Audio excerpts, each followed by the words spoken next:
தாம்பரம் அருகே அரசு சேவை இல்ல சிறுமி பாலியல் விவகாரம் தொடர்பாக காவலாளிக்கு 15 நாள் நீதிமன்ற காவல் வழங்கி செங்கல்பட்டு மாவட்ட மகிழா நீதிமன்ற நீதிபதி உத்தரவிட்டிருக்கிறார்.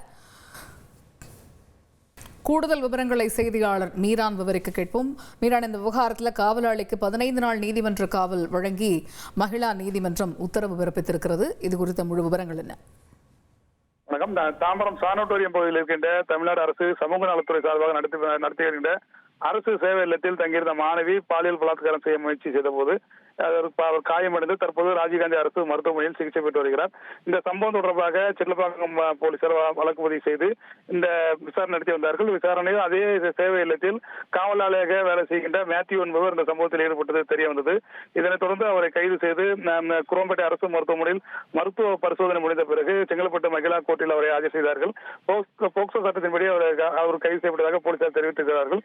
இந்த நிலையில் இந்த சம்பவம் தொடர்பாக நீதிமன்றத்தில் ஆஜர் செய்யப்பட்ட மேத்யூருக்கு 15 நாள் நீதிமன்ற காவல் விதிக்க நீதிபதி உத்தரவிட்டிருக்கிறார். இதனைத் தொடர்ந்து தற்போது போலீசார் அவரை சிறையில் எடுப்பதற்காக புழல் சிறைக்கு அவர்களை கொண்டு சென்று கொண்டிருக்கிறார்கள். இந்த சம்பவமானது சென்னை புறநகர் பகுதியில் ஒரு பெரும் பரபரப்பை ஏற்படுத்தியிருக்கிறது.